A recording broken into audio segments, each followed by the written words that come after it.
Hello everyone, it's November 11th and I just wanted to, happy Veterans Day by the way.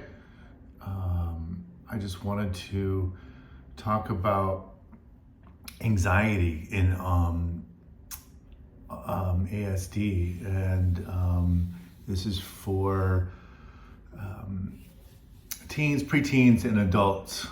Something I talk a lot about. I probably get into these steps more with adults. So this may be more a video for adults on the autism spectrum who are able to do a lot of things, but anxiety is really kind of dragging them down. So the first thing I teach, and again, if you haven't seen one of my other videos, I'm calling these YouTube public sessions, where I'm trying to do one of my sessions I do with an individual person. I work with about 20 people a week, whether they be parents or individuals. And so this is me doing a session to anybody who sees this. So my YouTube public session. Anxiety is always looked at in the wrong way, I believe. We have to see anxiety as something that's trying to help us. Okay, we spend a lot of time trying to get rid of anxiety. And what I teach is, like, the first thing is you want to do is like really think it's helpful. If you think it's helpful, then you're going to listen to yourself in a much better way, okay? If you don't think it's helpful, you're gonna try to ignore any message that's coming through your mind or whatnot. So you wanna say to yourself, it's really helpful, and then you kind of open your ears to it. And so jumping to the second step, which is, what is it trying to tell you? What is your mind trying to tell you? You're anxious about something, what is it? So you wanna put it into a phrase instead of just a feeling. So feeling to a phrase, okay? What is it trying to warn you about, make sure you take care of, okay? And I understand there's a range of what we feel is, maybe when we judge ourselves, there's a range of like what we feel is like rational versus more extreme. We may even call it ridiculous, but we're going to use these steps regardless as best as we can, okay? Because that's also a process, okay? Meaning that there maybe something sounds really extreme, but we want to pull part of it out of it that's not so extreme, okay? Or address it in the best way we can, that maybe not at that level right now, today, but will kind of come together, okay? Because what we're trying to do is we're trying to get our feelings and our thoughts and our actions to really fit together, okay? That's when the mind is really functioning in a healthy way, okay? The problem is we get anxious, and then we get scared of being anxious, and then we pull in all these strategies that aren't helping, and try to block it out and stuff. So nothing's really fitting together, and then the mind is just frustrated and lost, and so you're not really getting anywhere. The people that come to me feel like they're really, really stuck, okay? So put it into a phrase. What is it trying to warn you of, okay? I'm feeling too disconnected from family and friends. I'm feeling overwhelmed at work. I feel frustrated and lost as a parent. And so what is it telling you to make sure that you handle everything properly? Like, you don't forget something, okay? Don't forget that.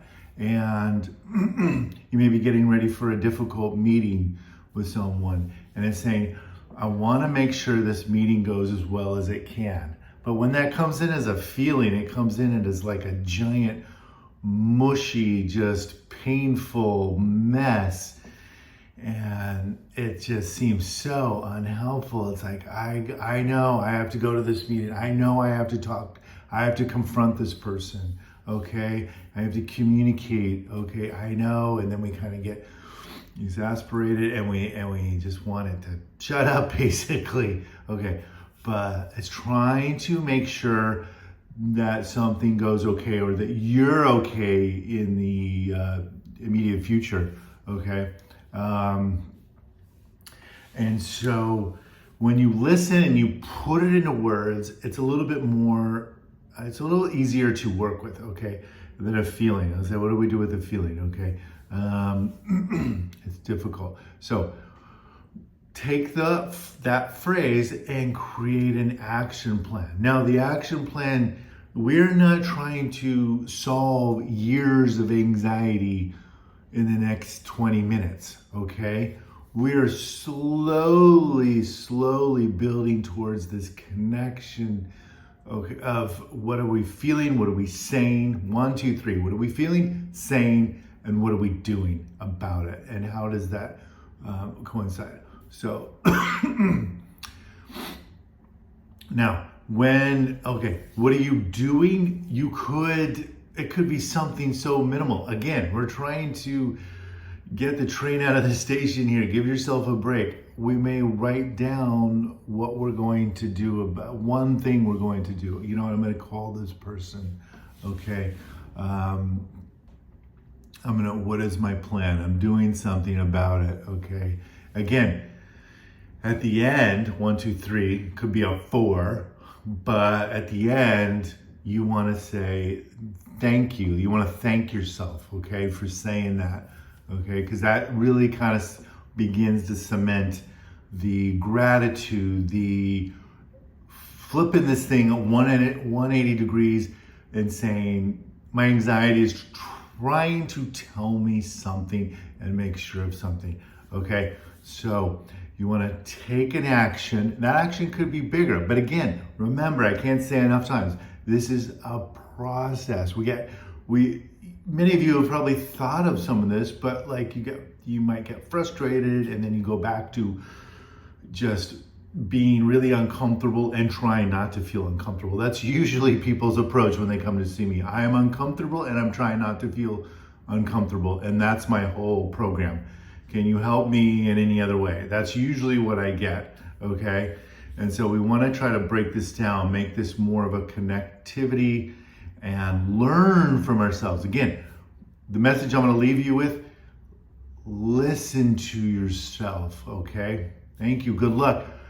Ask questions below. That's how we're going to do this. I'm going to do this public YouTube or Facebook session, whatever platform you see this on, and then whoever sees this can ask questions or not. So I may never know, but I would love to hear from you. Thank you and good luck.